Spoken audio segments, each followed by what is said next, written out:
Good morning, folks. Welcome. So today, this is our first panel discussion where we'll start talking about how we can use persistent mission models to compress delivery cycles. Now, Dave did a great job with his keynote, and he set up this panel discussion perfectly. I mean, it was amazing how when Kevin started, he talked about the challenges that we currently face and why digital mission engineering is so important. And Dave's keynote was a perfect continuation of that and digging deeper into some of the specific issues that he's run into at Goddard. So this is great. Now we have an awesome panel here. So let me first start off by introducing myself very quickly, and then I'll introduce the panel. So again, my name is Shashank Narayan. I am the Chief Technology Officer at AGI. As a CTO, I'm responsible for all of our product development at AGI, as well as product management. I've been with AGI for about 21 years, and I have a background in computer science. So that's about me, but let's move on to our esteemed panel. So now we've done the DME forum at two other stops, one in Denver and one in LA.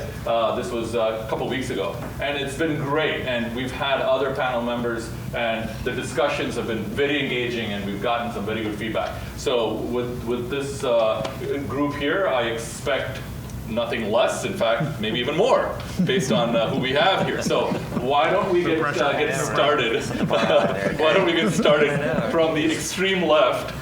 We have Jayne Talbot. Jayne is a modeling, simulation, and analysis lead for Raytheon.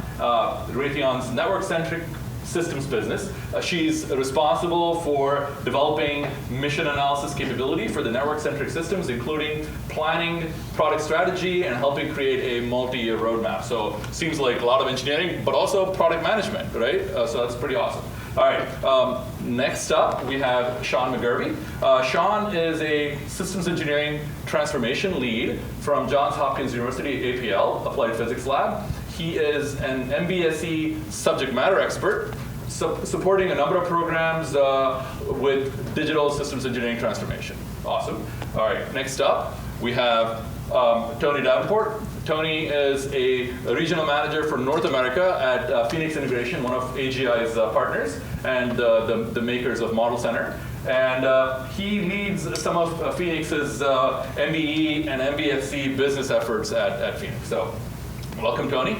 And then we have Shawn Carpenter. Shawn is a senior product manager from Ansys.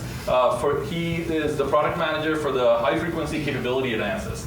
He's a specialist in installed antenna modeling, RF cosite interference analysis, and antenna coupling simulations, and radar signatures, and a whole bunch of more. So Shawn and I had a great conversation, and Kevin, Shawn, and I got on the phone. Before every one of these panels, we do a panel prep meeting, and the conversation was very interesting. And I know AGI and with Ansys and Phoenix have been doing some great work in terms of setting up some use cases and executing them in our digital mission engineering lab. So looking forward to having the conversation, Shawn. Next up is Dave Richardson. Doesn't need an introduction again, so Dave, welcome. And last we have Wilfredo Rivas-Torres. Wilfredo is an application engineering scientist at Keysight Technologies. He has a PhD in EE. He specializes in aerospace and defense, and his interests are in RF, microwave design, and system design research. So please give the panel a round of applause.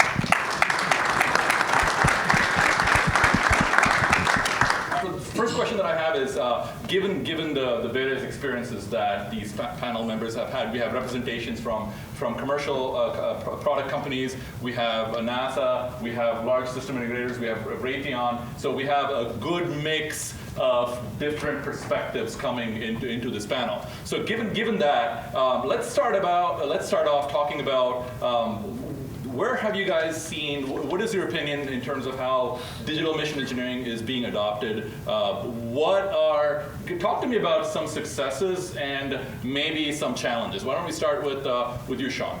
Okay.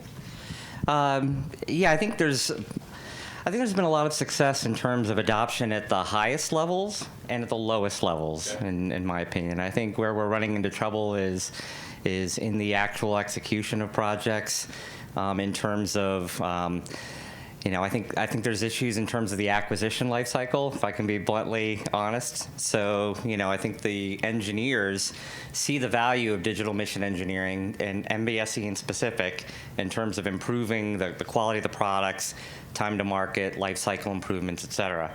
I think where we're running into issues is that while the engineers see the value, while high-level executives and certainly DoD from my space sees the value of it, where we run into the problems is the projects themselves. I think a lot of times, project management says, how do I write a basis of estimate for this project using DME as opposed to the traditional paper-based products, that kind of thing?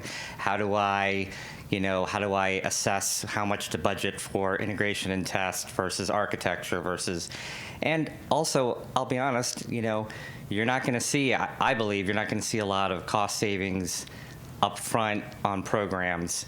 Where you're going to see the savings is downstream when you're not spending half your time and budget doing integration and test, right? But you have to get the PMs to bite off on, hey, we're not going to be bending metal yet and writing code yet. We're going to spend a little more time doing planning and architecture and getting it right at the beginning to pay dividends later. And it's hard when it's a new paradigm for the PMs to kind of stake their reputation on your promise of, of success later on. Tony, hang on one second. Yeah. Let's just get Raytheon's perspective. Jayne, what do you think from Raytheon being a large system integrator? Okay, so I have been in several of the Raytheon businesses, so I'm speaking across a couple of them.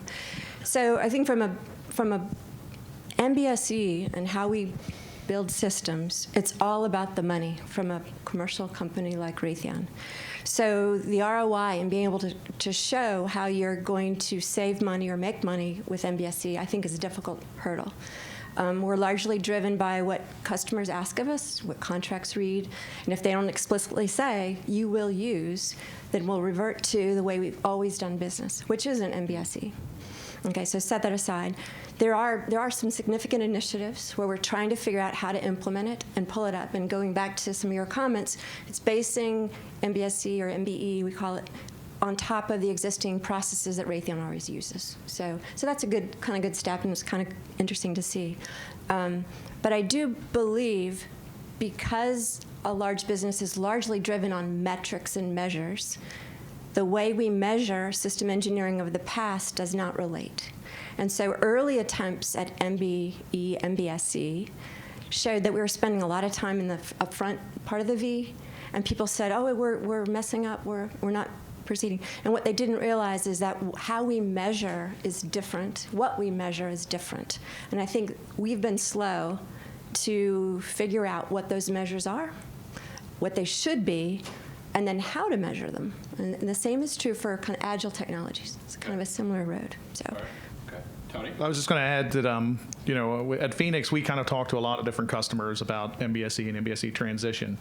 Culture is absolutely the hardest thing to get over. And it's a combination of young guys coming in and saying, new guys coming out of college and basically saying, hey, look, I understand computers. I know this thing. I've been living with an iPhone forever or whatever. I'm ready to dive in and just start doing it. Where you have the more experienced older gentlemen and women that basically say, hey, look, we've been doing it this way forever and it works. In fact, as an example, there was a NavAir program we were looking at working with a sub, and the sub said, hey, I want to do MBSE, I want to do models of service, which essentially is this ability to integrate across a geographically dispersed location, using models essentially across different places and bring them together. They went to the prime, and the prime basically said, look, this isn't written into the contract, we're not doing it. And yet they still, like, on the it's one of those things, it's like, it's a nice to they feel like it's a nice to have, but not a need to have yet, because the metrics just haven't been there absolutely yet, because the programs haven't had a chance to, like, really mature enough to do it. But they all know that it's the right thing to do. Yep. So it'll happen. It'll happen, and we're seeing the tipping point now, I think. Okay. All right, Tony, we'll come back to the executing including the models later, so I don't want to lose that thread. But I do want to touch on one of the benefits that Dave talked about. Actually, this is a question for Shawn. Dave talked about in his keynote, one of the benefits was the ability to reuse models. But we all know that it's not as simple as it sounds, right? The ability to reuse models across the different phases of the life cycle and being able to reuse the same models in different tools. So being a commercial software company, right, product company, what challenges are you seeing as you are trying to reuse models across the different phases, but also trying to interoperate with other tool vendors, maybe even such as AGI, right? So can you talk a little bit about that? Sure, yeah, thanks. That's a great question. So we tend to live, at Ansys, we kind of live down at the bottom of the V. We're most of the time camped out with analysts and people who are very focused on maybe an individual physics, whether it's electromagnetics, mechanical analysis, fluids, thermal, whatever. And as they begin to integrate some of those things into larger scale processes, of course, they've got lots of different ways that they like to roll those models up. At the same time, they don't necessarily want to launch into hardcore, full-scale physics analysis at every turn in mission simulation, unless it's something that can be executed really, really efficiently. So the problem is, how do you package up these models in such a way that they can then be used across physics down toward the bottom of the V, but then can also give you a really effective demonstration of what's going to happen when you integrate the entire system together with the most accurate description of the stuff that you're wrapping up from the physics at the bottom. Right? I got an antenna design. The antenna design has to go onto a platform or a payload. How does that thing function? How does it function as it goes in and out of heat? You get into solar, you go out of solar, you get into shadow and so forth. And how does all that stuff impact the performance of the overall system? And how can we contain that? We get asked for integration into a lot of different tool sets. How do we weigh how much time we spend developing, packaging up a model, assuming that we think we know the way that a systems engineer needs these things described in reduced order models. And so it takes a lot of collaboration for us to work with people integrating all this stuff to understand what's the best way to leverage the value of that ultra accurate simulation, high fidelity simulation in monophysics and multiphysics in a way that's universally consumed by as many of the tools out there that need that fidelity to describe systems, so that we can do what Kevin described earlier, getting that to the outer ring of the complete digital thread. Okay, thanks. So Wilfredo, now given that Keysight is involved in the test and measurement products, so you guys are also pretty low level at the component level. Do you see some of the same kind of challenges that Shawn just talked about, or do you bring a slightly different perspective to the same question in terms of how do you take the models that someone else has created and incorporate them into the test and measurement phase? Can you talk a little bit about that? So we are actually, when it comes to test and measurement, we are actually creating models ourselves based on what people actually go and measure. Okay. And we are trying to work with our customers so that they bring that into our model-based design platform. So the model gets created and goes back to some of what Dave was saying earlier today, the whole loop where you go back and on the next program, for example, you want to use or reuse some of the components that you already have, you've already characterized them. And we find that customers are still sort of struggling with even at times with the concept of how do we go into this loop. And I contend actually that companies that are successful actually are the ones that are beginning to use that concept and work with model-based design, because that's sort of the field that we are at Keysight we're sort of focused on. Okay. All right, Dave, you want to wrap this question again? Maybe dig a little deeper into the challenges with being able to reuse models across the life cycle. Yeah. So I think the first barrier to reuse of models has to happen at the enterprise level. Who wants to reuse them? So at Goddard and NASA in general, but I think any corporation really, when you get individual projects that stand up, they really don't care about the next one. So much like earned value management, who cares about earned value management? Not a project manager, a program manager. So if you take a more corporate view about what we're trying to do and a more sustainable approach to our engineering approach, then the business case becomes more about this particular endeavor and more about about the enterprise endeavor, which will catch the ears of the higher ones up.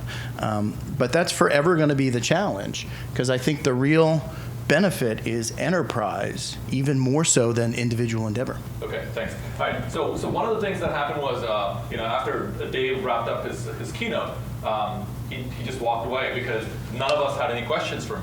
We want this to be interactive, given that this is right. So now is the opportunity to ask questions of the entire panel, not just Dave. But yeah, please, any questions from the audience about what we've talked so far, or even anything else too? Who has the first question? All right, there's a gentleman back there. Good morning. My name is, and I'd like to get the panel's perspective on involving operations in the mission development at every stage. The programs I've been associated with that were, marginally successful, which is the pinnacle of my career, we did involve the people who were actually going to operate the systems, perform the missions, collect the data at every stage of the development. And so, I'd like to get perspective on that.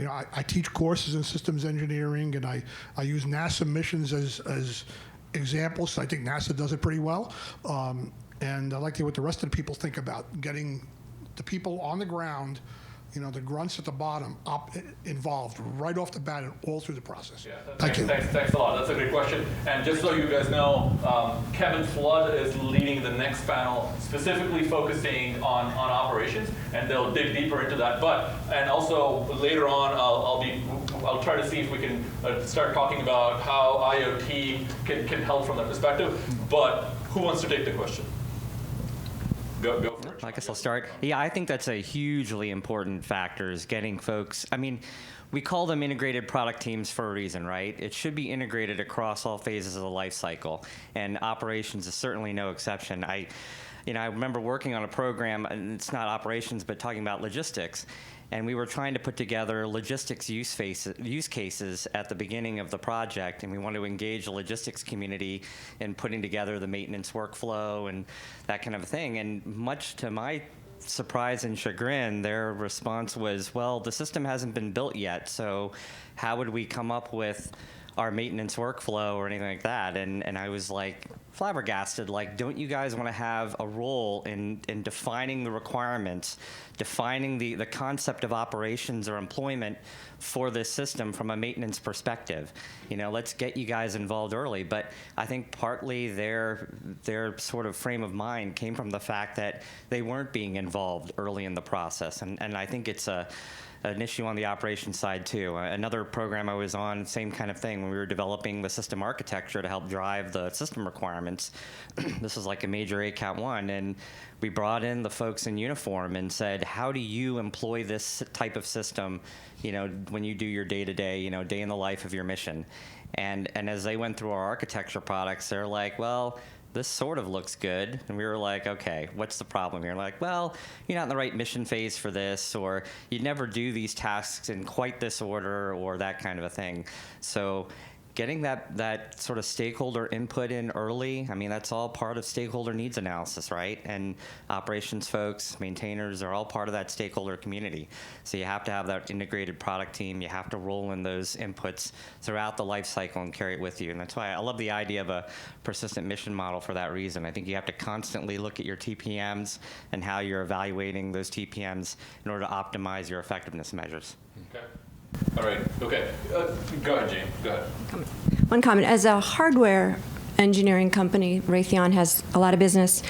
When they define the use cases up front, which if the contract allows and you have good program management, we're successful. We capture those use cases. On the software side of our business, when you apply the agile technologies, which Raytheon's all in that in DevOps, there are cycles where you bring your customer in on a regular basis, your demos and your reviews that happen very rapidly on 3 weeks timelines.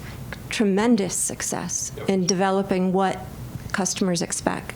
The old traditional waterfall, where after 4 or 5 months you go away and you come back with a software product, that's where you start to have issues. Let's stay on that track there. So some of the new agile methodologies and the DevOps, also from a infrastructure perspective, containerization.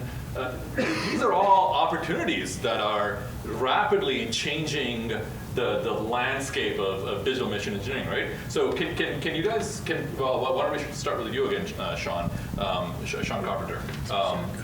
Can you talk to opportunities with some of these like agile methodologies, containerization, DevOps, continuous integration? All these are opportunities to advance the DME. Can you talk a little bit about that? So I've got an answer in my head, and I hope that I address your question. That is actually this process of predictive maintenance or predicting optimal time to perform maintenance is something that's been guiding some of our development. And we've recently acquired a company that can predict electronics reliability. So we're looking at data that's gathered at the component level by the people manufacturing components, the people servicing components, in order to find out what their average time to failure would be. But that's guided also by the stress that system is put under, which requires an input into the mission simulation angle of things. How much shock and vibration is a circuit board going to be subject to? How much heating? What's the thermal cycling profile? Is this thing a satellite-based system? How much margin do we design into it? These decisions, the mean time to failure for a particular mission-critical component is going to guide our selection of the components we build around that system to protect it, the margin that we design into it. It's going to help us understand when's the best time to pull that card and replace it with another one, right? But that's going to require the folks in the field who are watching and gathering their data to compare how well the predictions are doing, so we refine the predictions and so forth. But again, that we're trying to wrap the physics, all of the physics, not just electronics physics, but thermal, mechanical, so that you get all of that stuff wrapped up and understand when's the best time to service that unit, when's the best time to pull it, what is it typically failing from, and where can we reinforce the design. But it's all going to be defined by the mission, what you're going to subject that system to. And there's a real need to make that connection, and that's an area we've been trying to push boundaries on. Tony? So we've been working with a lot of customers recently on trying to see what they can do about moving off the desktop and into the cloud. Yep. That seems to be, the Gov Cloud and those type of things. I mean, everybody's heard about this JEDI thing that's going on. Essentially, there's this move now to how do we distribute the engineering environment, and essentially because, let's face it, the right engineer is a tough person to find, and so you want to be able to have them work in their environment that they're used to working with, the tools they're used to working in, and then essentially plug it into a larger system solution, right? So I'm going to do a little bit of a plug here for Model Center. Apologize, but essentially we have that capability within Model Center tied to STK solution, tied to Ansys, to be able to drive a geographically dispersed analysis and workflow. And a lot of these companies up here are using our tool set for that, these set of tool sets. But moving it into this Gov Cloud or into this cloud environment has been a significant benefit for a lot of these organizations because as I mentioned, you're having the expert in your organization build the solution, the models stay with that expert, and they're shared across the environment. It's a tremendous value, and especially when you start talking about reuse and not continually replicating something for validation. All right, thanks. As long as you plug the AGI alongside. Absolutely. That was, yeah. Just kidding. Mechanical engineer, structural and fluid analyst with Oceaneering International.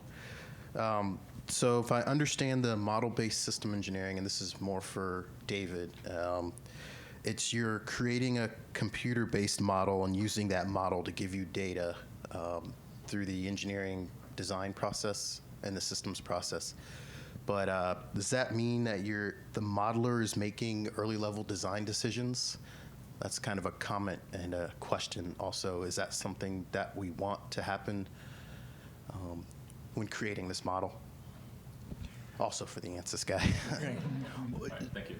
So what MBSE brings to the table is the ability to communicate somewhat seamlessly. So yes, you're making a specific design choice, but you're also making 5 or 6 different trades on that. With the ability to understand the impact of your choices. And then the connectivity we're talking about allows me to really understand the impact of that choice in multiple dimensions.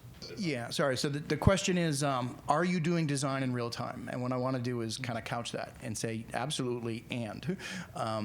The system design goes from the very top concept, what is it that needs to be done, all the way down to what is the screw that is in that particular place. So model-based systems engineering wheelhouse tends to be, at the third or fourth level down, functional performance on big chunks that then you allocate to subsystems engineers that do that.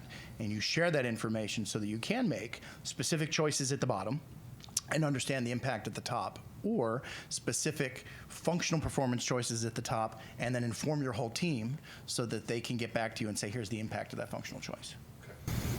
All right. So I want to get back to the whole issue of creating models and capturing requirements and reusing models. But here's the when a couple of weeks ago when I flew from Philadelphia to LA for our LA DME forum, I met a gentleman from Lockheed Martin who.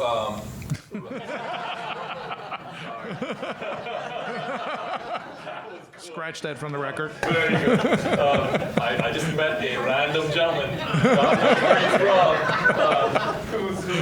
who works for the Navy, and they're building a ship, and this program is supposed to last for the next 40 or 50 years.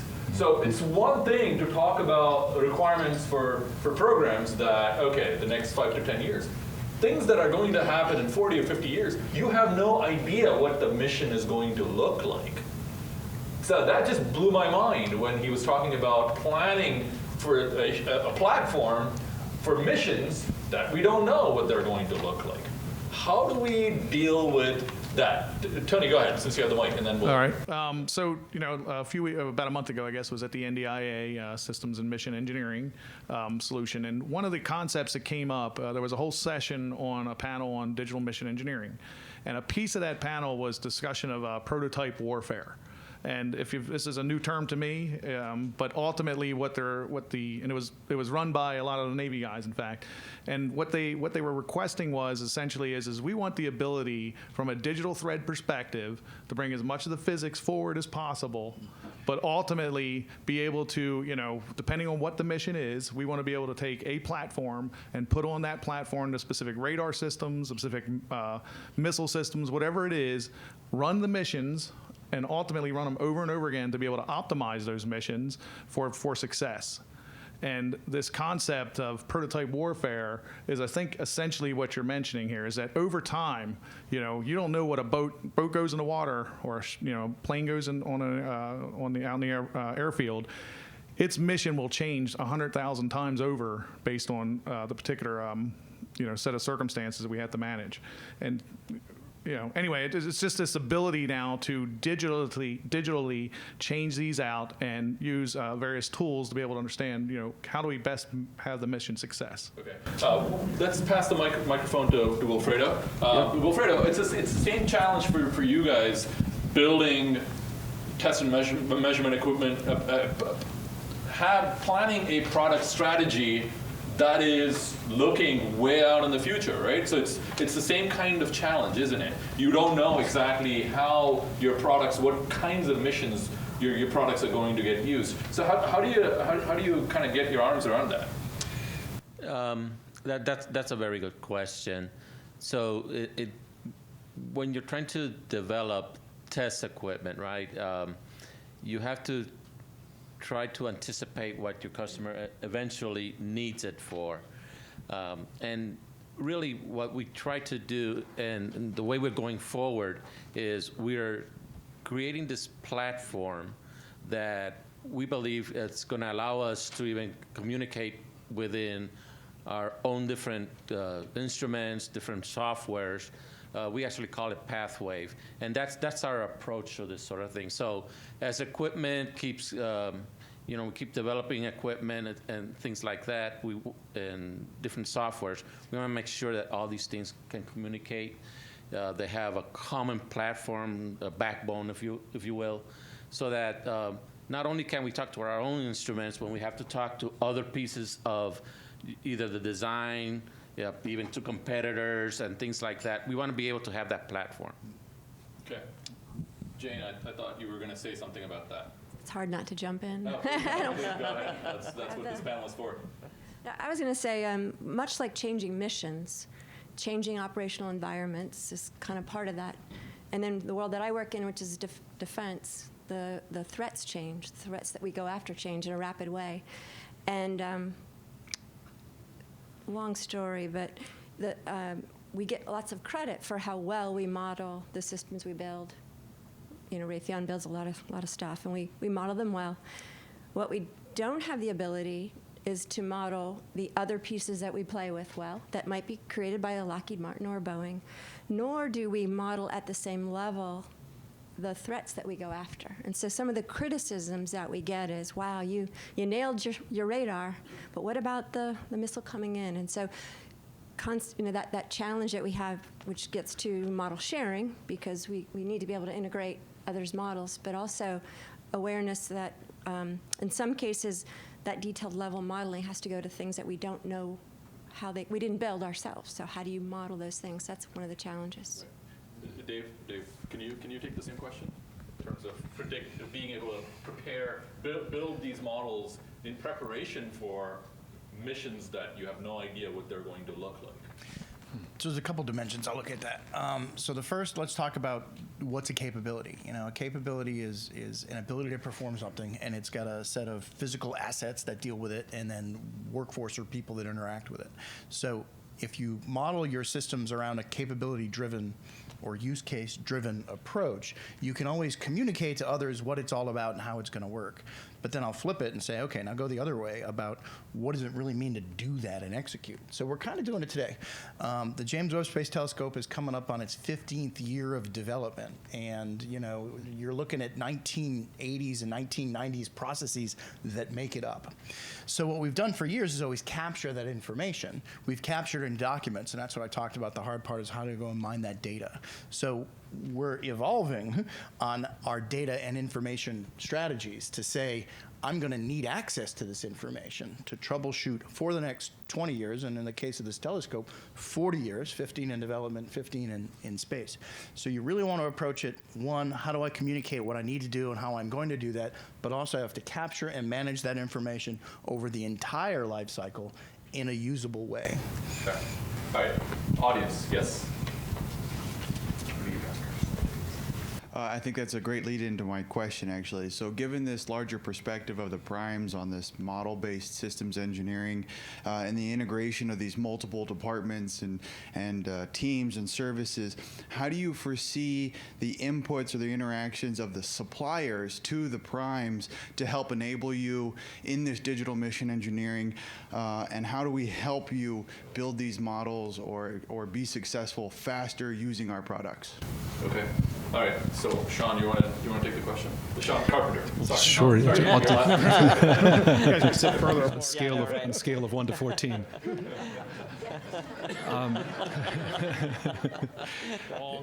The really interesting problem is how does that supplier protect their intellectual property while contributing to the process, right? One of the ways that we've tried to overcome this is to create a gateway for the components developers to supply models that behave. I'll speak about the electromagnetic performance of some model through the use of an encrypted component concept that one can take from the supplier, completely shields everything inside of that component, but they can be placed on a complete system, a circuit board, put an antenna on an aircraft, whatever it is. But it will function from a simulation point of view, electromagnetically transparent. It interacts with everything else around it, but the person integrating it cannot see inside. It doesn't expose the intellectual property of what's inside. And I think that really goes to the heart of a lot of this collaboration that needs to take place. People need to protect the valuable stuff that they develop in their shops, but they want to be able to the maximum extent, share that out to everyone else who might want to use it. I mean, it's just part of servicing your customer well, is giving them as much information as they can to integrate your product into their designs. Shawn McGervey. Okay. Yeah, no, I totally 100% agree with Shawn. And I think you can see that at any level of the hierarchy too. It's not just supplier to subsystem or subsystem to system. I think, this idea of model as a requirement set. basically. You're providing a model and saying, I want a widget that does this, that acts this way, behaves this way, has these kinds of interfaces and that kind of thing. I hope that would actually lower the impedance mismatch between what the supplier is being asked to provide and what they actually think they're supposed to be providing, and make sure that you have that kind of guarantee of the intellectual property for sure, which is always a concern when you're trying to aggregate these models or even aggregating systems, but also making sure that there's less possibility, I'll say, of mismatch between what you're expecting to acquire and what you're actually provided. So I think that's huge, yeah. Wilfredo, you want to take that, and then Tony, I'm going to tee up another question for you. All right. Yes. One of the approaches that we are taking inside our company is we're trying to take from the design, people from their design, and we are trying to automate that process of creating a behavioral model. Not just a data model for measurements, but if you're like in a design software and you want to be able to roll that design up through your hierarchy or from component vendors, we want to be able to have that process be more automated. All right, so we're going to move on to a different topic. So let's talk about the simulation process and data management. Right? So it's a very, very important capability to be able to manage all the simulation tools and the data and set up the processes and everything else. And typically, from at least the what I've seen in the marketplace, PLM is a big part of that overall life cycle. Right. So Tony, based on what Phoenix Integration is seeing, how critical is the simulation process and data management, and more importantly, how is PLM living up to the challenges of the data management?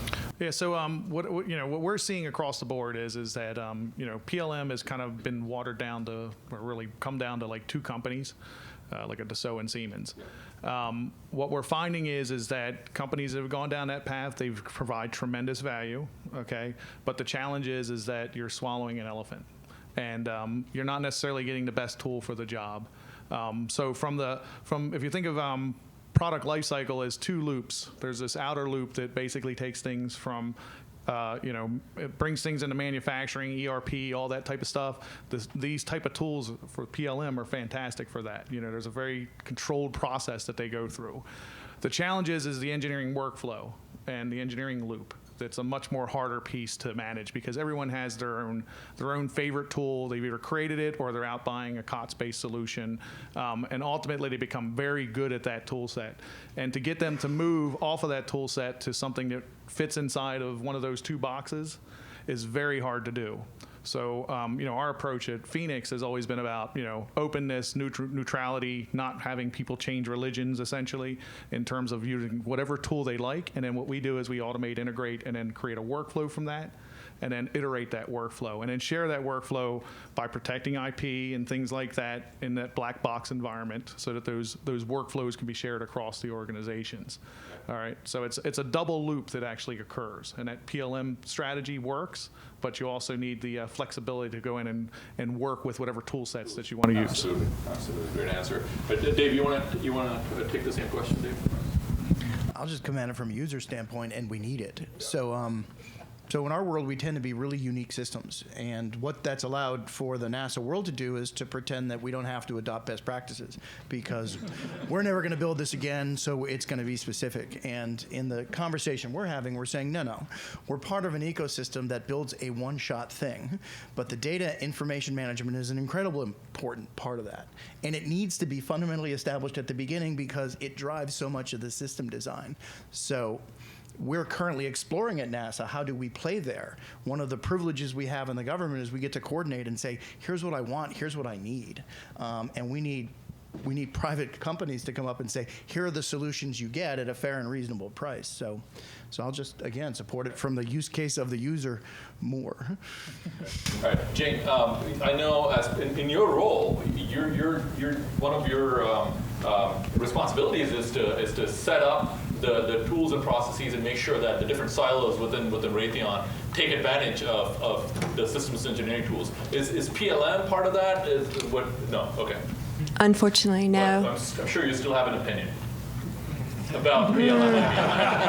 About Yeah. the original question, I mean. Right. So, let's see. So I'm on the engineering ops analysis side, which is very, very separate from the PLM manufacturing side, which is very significant. And one of the things Raytheon did, it's a company of acquired companies, and we have a big merger coming up. But they took all of all the individual businesses, and we all operate off one PLM system, which is a huge financial decision. It was not an engineering decision. And so when it comes to trying to embrace the model-based system engineering and the set of tools that Raytheon's kind of trying to figure out, it's very separate. I don't think engineers want it that way. I think we could see the enterprise, if they could just see the engineer's view of it, would accept it. But it comes down to money drives a lot of decisions, and to be able to show ROI in a very short time, it's very difficult to do. So right now, those are two separate. And I think there's a lot going on in the manufacturing side to try to pull what we're doing on engineering. So there are piece parts that are starting to develop. It's interesting because I think in the Denver panel we had another panelist from Raytheon, pretty much saying the same thing, which is we have a PLM system that's been shoved upon us by it was not part of the engineering team decision-making process, and now we have to live with it. So there's that fear of tools that are thrust upon you that you have to live with, and that's yet another challenge as part of the overall DME. All right, yeah. Anyone else want to answer the same question, and then we're going to move on to another thread. Okay, audience, any questions so far? Yes, sir. Part of the discussion before, it was indicated that one of the barriers to acceptance of model-based engineering are the contract vehicles that are fairly inflexible and preclude model-based steering effectively. So what can be done to educate the customer in general to produce more modern, more flexible contract vehicles? Okay. Yes, Tony, go ahead. That's a great question. I've been working with a lot of the systems engineers at different organizations in NavAir, SMC, out in Los Angeles, and others. A lot of times what's being asked in acquisition is we want data. But data to me is not good enough, because when you're just asking for data, you get exactly what you've always gotten, which could be a bunch of CAD files that you got to source through and figure out, is this the right thing?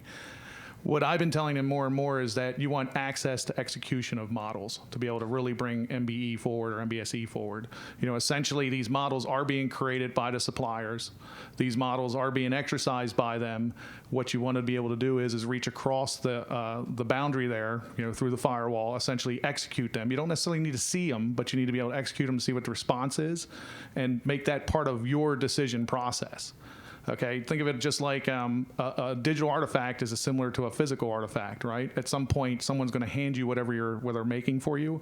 Essentially, they should provide you some sort of access to their digital artifact, but in a way that protects their IP, but allows you to exercise it. And I hear this over and over again, and maybe you could comment on this, but the government doesn't want necessarily to own IP. They don't want to own data, but they want to own the ability to execute it and understand how it works, so that they can then move it forward to do mission-based analysis, and make sure that it's behavior-wise and everything else, it does what it needs to do. All right. Thanks, Tony. Shawn McGervey. Oh. Yeah, I totally agree with what Tony's saying, and those in DoD space have probably heard, some of their customers or sponsors use the term "own the technical baseline," and I think part of that is they want to own the intellectual ability to make those trades at the mission level and understand, hey, if I make this change to this system to get this level of performance, how is that going to benefit my operations in terms of executing these missions? What they don't necessarily want is, as Tony said, you to back up the dump truck full of documents and deluge them with data and go, well, you wanted to own the data, so here it is, all of it in its glory, just enjoy, That doesn't help them at all. So we have to figure out a way to, first of all, I think one of the ways to do it, and I did it on an ACAT one I was involved with shortly after getting to APL. I came from Northrop Grumman up in Baltimore, and in our statement of work on the program, we were setting up the procedural list and statement of work and all that. We had all the familiar, give me the checklist of views from DODAF and, SV1 to, what are there, like 78 views? I don't know, whatever it is, 67, I don't care. Throw them all in there. Who cares? Let's just write it up. And we kind of said, you know what, let's stop the insanity for a minute. Let's not just ask for a checklist of views. Let's have the model developed, and let's understand what we're going to do with the model. What's the use of the model that you're going to use? What are you going to do as far as analysis and that kind of thing? So when I was getting the model as a deliverable as the architecture lead, this is a NavAir program, I looked at the DODAP views almost as like cover sheet, and I'd say, yeah, these diagrams all look pretty, fantastic. I would expect nothing less from this contractor. Toss them away, grab the model, do analysis on it. And then I would say, there seem to be gaps here. I'm not sure how you're flowing this requirement down here. I don't understand where this performance is driven from. And then they'd come back and say, oh, yeah, our bad. Let's work with you to fix that, and correct the design before it gets into development and integration and test and all that. So I think it's just trying to rework how we contract in the statement of work, in the procedurals, and help the customer understand we're doing this for your benefit so you can really understand what it is you're purchasing, not just, cross your fingers and be the customer and hope that you get what you ordered on the menu is exactly what you asked for. Okay, thanks. Okay, so we have 10 more minutes, and I want to tee up a couple more topics. So let's move on to the next question. And maybe we'll start with you, Jayne, with this one. We talked about the challenges with infrastructure, right? Setting up the infrastructure for all the tools, for all the processes, for the simulation data processes and things like that. But one challenge that we run into again and again, especially with large organizations, working multiple programs and so on, right? It's not everyone can have access to every model, right? There's different classification levels. There's challenges with sharing. How do you deal with that, right? Even when you're talking about PLM, not everyone can have access to every piece of model, every tool. So how do we deal with those kinds of challenges of different classification levels that we typically have to deal with? I don't have a really good answer for that one. Okay. In our business, particularly in the Intel side where we have tight silos, we have groups that are very much isolated for very good reason. We end up duplicating a lot of activity and efforts and then working very hard to keep things aligned. So we try to develop things in an unclassed way and then move them in and out, or in, never out again. So I don't have good solutions there. I mean, it's really just being very cognizant of what's needed. You have run into these issues? Every single day. Okay, every single day, right? Yeah, no, that's a big deal. I think there are stovepipes in our world due to security. Yep. Got that. There are stovepipes due to geographic location, and so some of the tools that are getting developed that allow us to merge these teams are extremely powerful, and I can point to many successes in that way. Okay. We have stovepipes just due to business priorities and strange business silos. Money doesn't necessarily flow. Different cost centers don't allow, use of tools over here, and so I don't have good answers, but we experience it. No worries. That was still good. So Dave, in your role as a steward of systems engineering tools and methodologies at Goddard, do you face some of these challenges with regards to not being able to share or control access to data amongst the different groups, or is that not such a big problem for you? No, it's a massive problem for us. Usually culturally. So a lot of the experiences we inherited. So I don't have answers, but I've got a process approach, which it goes right back to my thesis of enterprise architecture. Enterprise architecture of your business should be driving your capability solutions for product development. So a lot of these things that have arisen in the past or legacy, this group's never talked to that group, never gets revisited as a conversation, particularly when someone says, I want to optimize the use of information across these two. So we need to start, and again, I'm privileged in the government. We get the opportunity to sit back without a dollar driver and say, how can we do better? But I would say, well, one of the conversations I'm trying to drive at the agency level is we need to do enterprise architecture for a federal agency to figure out what we're trying to do. We'll do that to drive implementation solutions for things like my engineering unit and my science unit.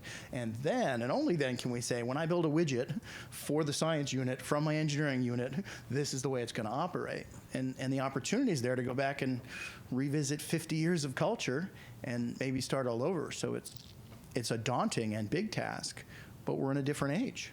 Right. Okay. Shawn, Carpenter, do you, from Ansys's perspective, any of these kinds of challenges as you work with different integrators and different vendors in terms of challenges with being able to reuse shared data, different classification levels, or it's not such a big issue for? So when you say classification, are you talking about like classified information, right? Information, yes. Okay. Yes.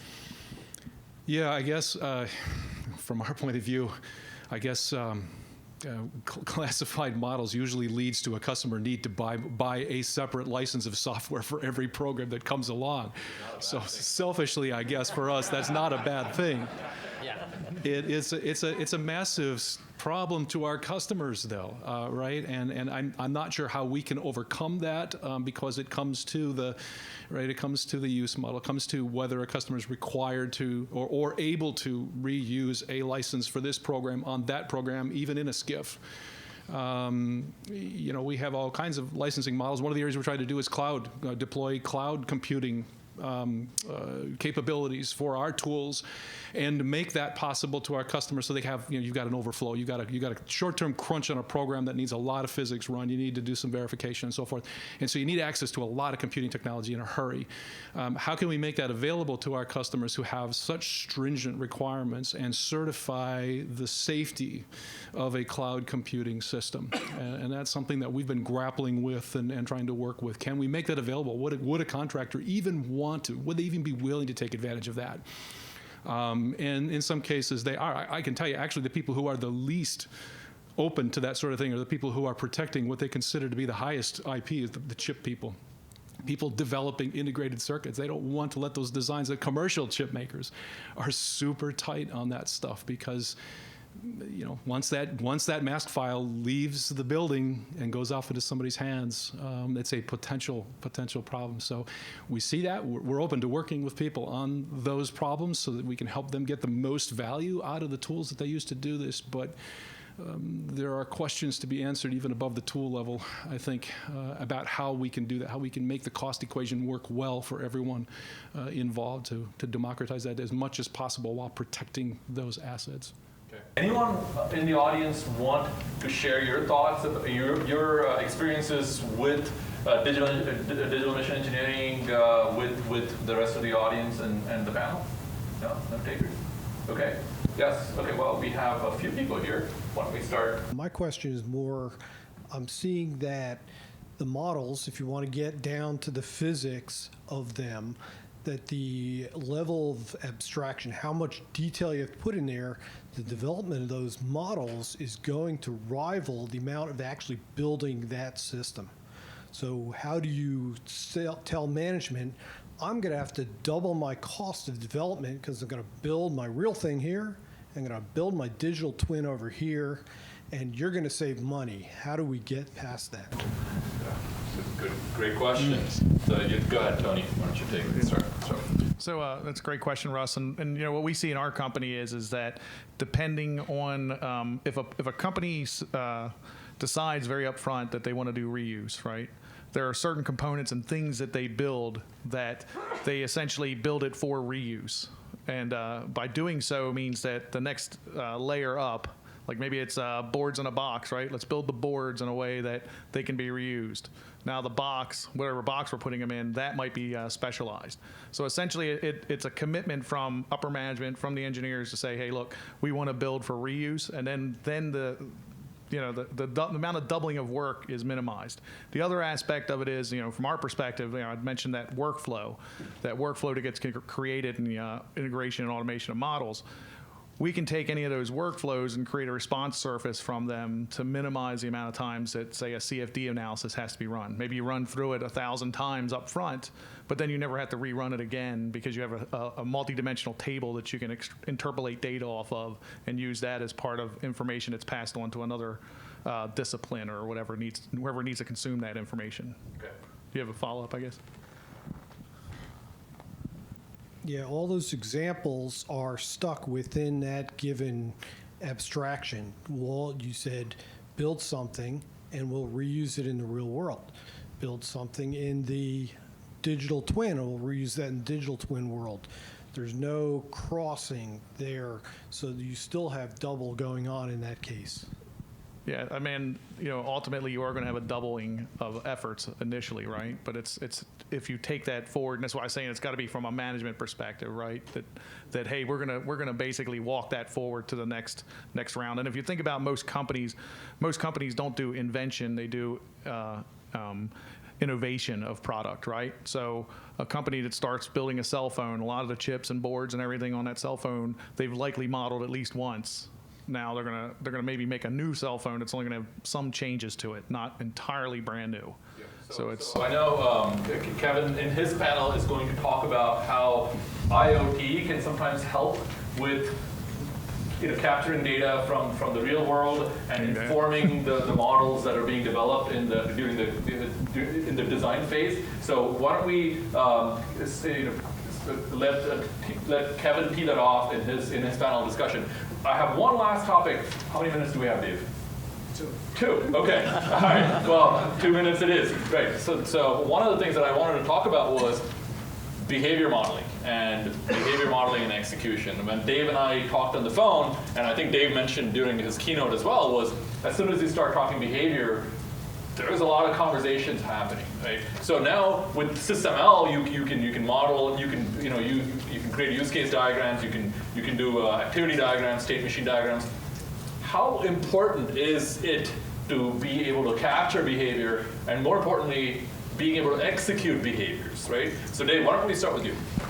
I think it's of paramount importance because if you don't capture and discuss your behaviors early on, you're going to discover emergent behavior later on. And then you might be modeling just as well to describe what you just saw and try and diagnose it. So it's of ultimate importance to me to bring behavioral modeling to a preeminent position early on. Okay, and so Shawn McGervey, have you guys done behavior modeling? Can you talk about any behavior modeling execution if you have gotten to that phase? Where are you guys with modeling behavior and executing behavior? Yeah, absolutely. And I totally agree with Dave. It's extremely important to model the behavior of the system, model the behavior in terms of operations at the the highest level, system functions in the middle tier, software, and have those tied together. We've done work with executing those models, both when I was at Northrop, now I'm at APL, and that kind of thing as well. And execution, at least from I'll say from a verification standpoint, right? So at some level, you have to verify your model. And I think that's also, I'll just say, I won't get on my soapbox, I promise, but a lot of the lessons that we learned building traditional modeling in SIM still apply when we're building SysML models. You still have to go through VV&A. And you have to verify that you built the right model, that you built it correctly, that everything's consistent and complete. You also have to validate that model. How do I know that this is a valid model of the behavior of my system or my concept of operations or whatever? So it's extremely important to execute those models. Okay, Jayne, any last thoughts? Big gap. Big gap. From what I've seen, it's a big gap. I think we've got processes in place where we're trying to build towards that and link that. I think as engineers, we love to jump into the kind of lower part of the V and start working. So I think. Okay. All right. Wilfredo, you want to wrap it up for us? Yeah, I see behavioral model almost like a translator, right? So when you're all the way down to the basic physics of your components, right? How do you take the physics of your components and you talk to all the way up to the system architect, especially when you have these modern systems that keep growing and growing in complexity. You need to be able to, for the entire organization, everybody to be able to talk organically. I feel that behavioral modeling is sort of that translator for everybody. Okay, all right, thanks guys. All right, Dave, I'm sorry, I have one more question. I know I told you this was the last question, but I do have one more question. I am thinking of a Shawn right now. Which Shawn am I thinking of? Anybody? Wrong. Thinking of Shawn Connery. All right, guys, thank you so much. Thank you very much. Shawn, thank you.